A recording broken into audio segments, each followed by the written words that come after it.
여러분 안녕하십니까? 환경초대석 녹색을 듣는다의 오혜선입니다. 농업은 식량 주권을 확보하는 데 매우 중요한데요. 더욱이 요즘 친환경 먹거리에 관심이 많아지면서 미래의 성장 동력으로 주목받고 있습니다. 이러한 농업, 먹거리 등 농촌에 대해 전반적으로 관리하는 주무부처가 있는데요. 바로 농림축산식품부입니다. 오늘은 농림축산식품부의 여인홍 차관님 모시고 말씀 들어보겠습니다.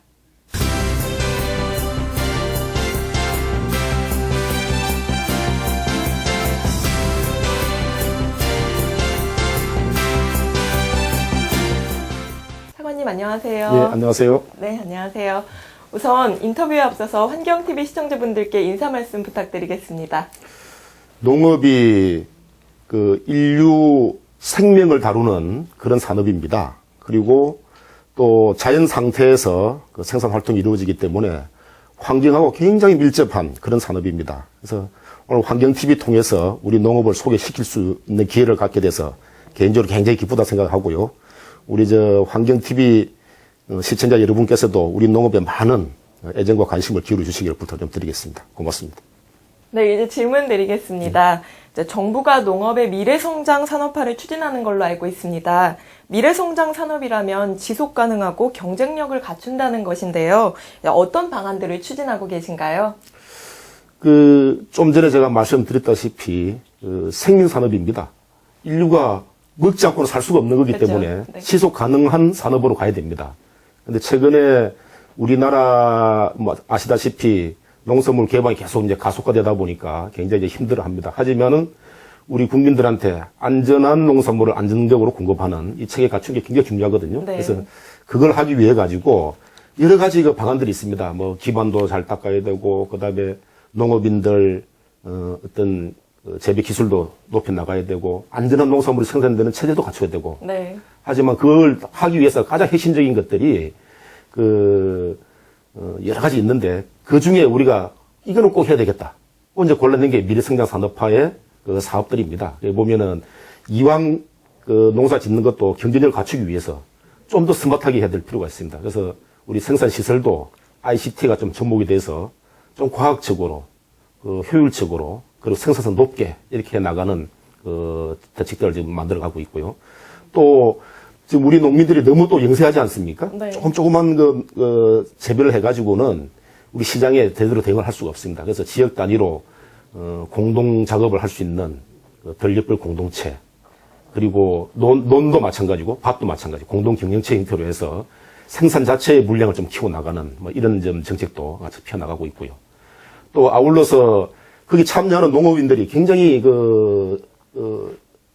실력이 좀 높아져야 됩니다. 재배 실력들이. 네. 그래서 이제 그런 인력 육성 차원에 또 우리가 굉장히 좀 초점을 두고 이렇게 좀 추진하고 있습니다. 그래서 그런 부분들을 통해서 우리 농업이 좀 경쟁력을 갖추는, 그래서 그 경쟁력을 바탕으로 지속 가능한 이런 산업이 될 수 있도록 이렇게 해나갈 계획입니다. 네, 굉장히 많은 일들을 하고 계신데요. 이제 최근 또 이슬람권의 할랄 식품이 새로운 이슈로 부각되고 있습니다. 이제 정부에서 할랄 식품 육성을 위해서는 또 어떠한 준비를 하고 계신지 궁금한데요. 지금 완전히 국경이 없는 시대입니다. 네. 최근에 중국 관광객들 많이 들어온다고 하는데 이슬람권 관광객도 굉장히 많이 들어오고 있습니다. 매년 30% 이상씩 이렇게 늘어나고 있거든요. 네. 그분들이 와가지고 제일 불편해하는 것이 먹을 게 없다, 이런 이야기 많이 합니다. 네. 그분들 와서 좀 편안하게 우리나라에서 관광도 하고 먹거리도 이렇게 좀 편안하게 먹을 수 있도록 하는 게 굉장히 중요하다고 봅니다. 근데 이제 아시다시피 종교적 이유 때문에 일반 음식을 잘 안 먹습니다, 그 사람들이. 네. 이제 할랄 식품을 이제 주로 먹는데 그런 기본을 우리가 닦아야 되겠다. 근데 여태껏 우리가 별로 신경 안 써봤거든요. 그래서 지난 연초에 저희들이 할랄 TF를 만들었습니다. 만들어서 관계 기관 전문가들 다 모아서 지금 대책을 만들고 있는데 한 8개 정도 분야에 우리가 좀 중점적으로 추진을 해야 된다고 봅니다. 그래서 정보도 제대로 알아야 되고, 나라마다 기준점이 좀 다릅니다. 그래서 정보를 제대로 알아야 되고, 또 생산을 좀 제대로 해야 되겠죠. 국내에서 생산 기반 갖추는 거, 그리고 또 소비 기반도 넓혀야 되겠죠. 생산만 돼서 되는 게 아니니까. 그래서 국내에 오시는 분들한테 제대로 공급이 되고, 또 실제 할랄 식품을 소비하는 국가들, 이슬람 국가들한테 수출할 수 있습니다. 수출까지 할 수 있는 그런 틀을 갖추기 위해서 지금 19개 정책 과제를 뽑아서 네. 6월 말까지 세부 실천계획을 만들고 있는 중에 있습니다. 그래서 그게 만들어지면은 좀 더 이제 우리 한랄 식품 산업이 좀 더 활성화되지 않겠나 이렇게 생각하고 있습니다. 네, 한중 FTA 등 농산물 개방 시대가 이제 눈앞에 다가오고 있는데요. 이제 가격 경쟁이나 수요 측면에서 위기를 호소하는 농가들이 좀 있어요. 그래서 그런 농가들이 많은데 정부의 대응 방안은 어떠신가요? 지금 한 60개국 정도가 우리나라하고 이제 FTA가 체결이 되어 있습니다. 네. 근데 특히 이제 중국 같은 경우는 지난 11월 달에 타결이 되고 아마 조만간에 비준안이 아마 국회 제출될 걸로 이제 예상이 되고 있습니다. 근데 중국은 아시다시피 우리나라하고 굉장히 가깝습니다. 네. 기후적으로도 그렇고 거리적으로도 그렇고 하기 때문에 농산물의 종류들이 굉장히 우리나라하고 유사해요. 네. 그러다 보니까 중국 농산물이 들어왔을 경우는 우리나라 농산물이 그만큼 타격을 많이 받을 거다 이렇게 생각을 하고 있습니다. 네.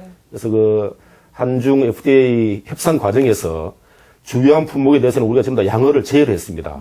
그래서 뭐 보호는 한다고는 합니다만은 그걸 떠나가지고 우리 농산물 자체가 좀 경쟁력을 가져야 되거든요. 그래서 우리가 그 최근에 소비 트렌드를 보게 되면은 안전한 농산물, 그렇죠. 그다음에 위생적인 농산물, 네. 품질 좋은 농산물, 여기 굉장히 지금 소비자들이 관심들이 별로 네. 쏠리고 있거든요.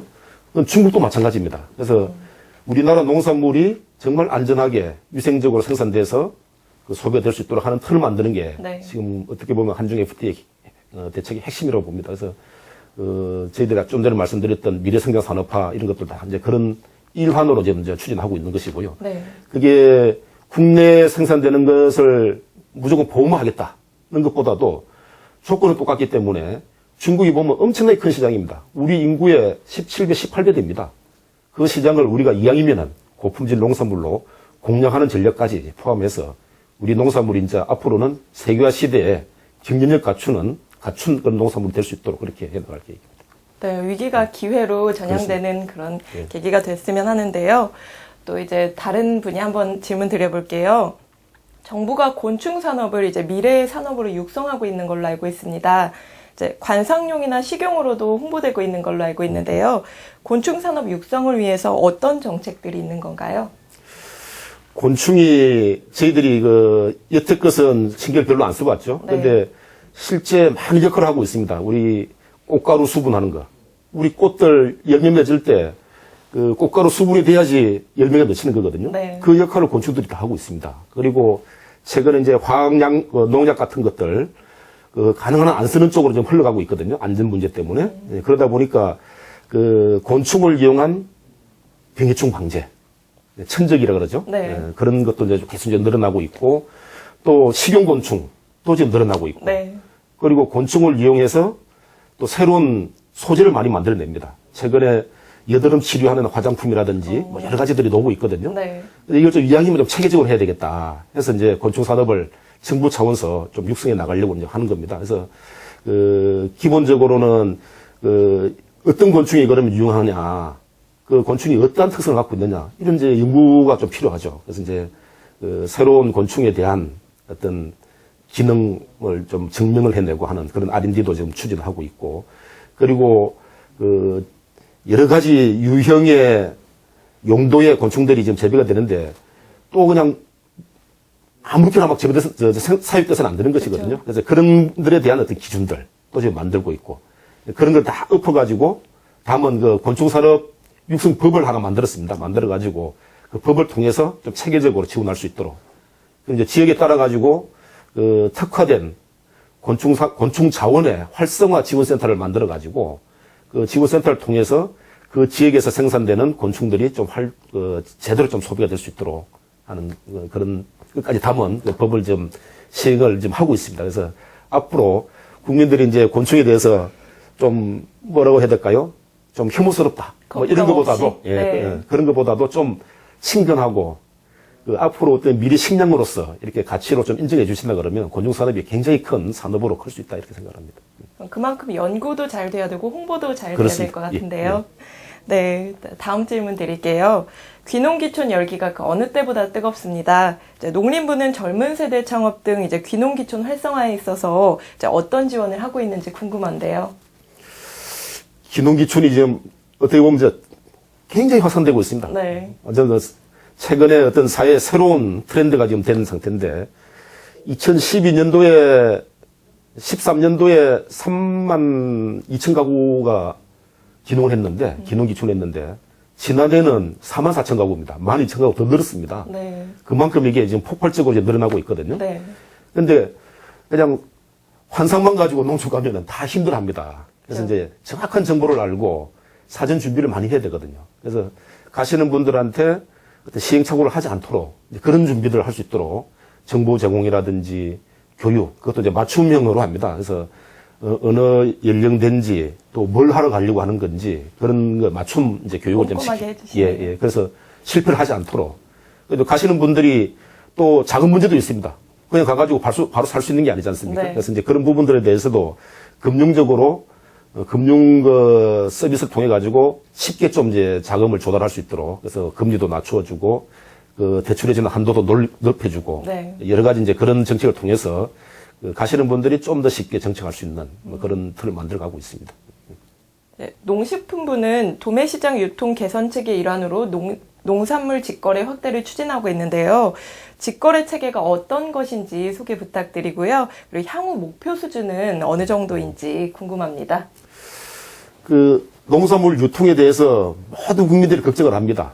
매일 먹는 음식이기 때문에 가격이 좀 올랐다 내렸다 굉장히 민감하게 반응을 하거든요.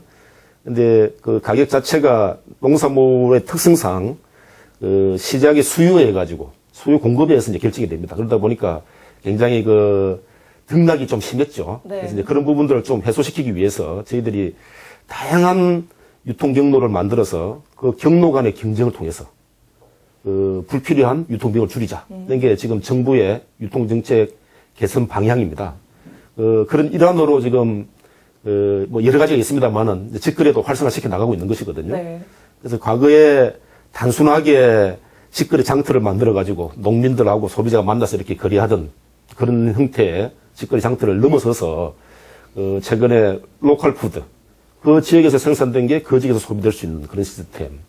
그리고 지금도 농민들도 보면은 개인적으로 또 인터넷을 통한 거래를 많이 하고 있습니다. 네. 그리고 또 그걸 모아가지고 중간 인터넷 홈쇼핑 전문 업체들이 또 있습니다. 그래서 그 부분을 통해서 또 하는 경우도 있고 여러 가지 형태들이 지금 만들어지고 있죠. 최근에는 또 저희들이 이제 포스몰이라 해서 개별 사업장의 사업자들이 바로 자기들 단말기를 통해 가지고 이렇게 포스 단말기를 통해서 바로 주문을 할 수 있는 이런 시스템도 만들고 네. 그래서 다양한 형태를 만들어 나가고 있습니다. 근데 그게 어느 게 좋다, 어느 게 나쁘다 말하기 굉장히 어려워요. 소비자도 그렇고 생산자도 그렇고 자기가 가장 편하게 좋은 가격으로 거래할 수 있는 시스템들이 있을 거예요. 그래서 네. 그런 다양한 시스템들을 만들어 놓고 선택은 소비자나 생산자가 할 수 있도록 이렇게 만들어주는 이제 그런 정책 방향들이거든요. 그래서 좀 전에 뭐 목표가 얼마냐 하는데 목표를 정하기는 좀 어려운 것 같고 네. 다양한 유통 경로를 만들고 그 경로들이 나름의 안정적으로 돌아갈 수 있도록 하는 게 어떻게 보면은 정확한 목표라고 볼 수 있습니다. 현재 직거래로 거래가 되고 있는 농산물 양이 한 15% 정도 되거든요. 네. 15% 정도 되는데 지난해 저희들이 이제 계산을 해보니까 그 직거래 통해서 유통된 농산물의 유통 비용이 한 6천억 정도 이렇게 절감된 거로 나옵니다. 거기에 결국은 생산자나 소비자 후생으로 돌아갔겠죠. 네. 그래서 이제 이런 부분들이 좀 더 확산된다 그러면은 좀 소비자는 소비자대로 좀 싸게 네. 좋은 물건을 공급받고 생산자는 자기 제품을 좀 더 좋은 가격에 팔 수 있는 그런 틀이 되지 않겠나 이렇게 생각합니다. 네, 개인적으로 이제 소비자 입장에서 잘 되었으면 하는 정책인데요. 네. 다음 질문 드려볼게요. 지난해 연말부터 구제역과 AI가 끊이지 않고 있습니다. 이제 구제역 같은 경우는 예방접종이 필요하다고는 하지만 이제 예방접종을 하더라도 항체가 생기지 않으면 소용이 없는데 이제 조금 더 근본적인 대안 이런 정책적으로 추진할 수 있는 것들은 없는 건가요? 구제액이 이제 바이러스입니다. 네. 네, 바이러스다 보니까 상당히 좀 한계가 있죠. 눈에 보이는 것도 아니고 또 바이러스가 계속 이렇게 변형이 생기다 보니까 정확하게 그게 맞는 백신을 구하기가 굉장히 어렵습니다. 네. 그래서 저희들이 지금 현재 쓰고 있는 정책은 좀 광범위하게 적용될 수 있는 백신을 쓰고 있어요.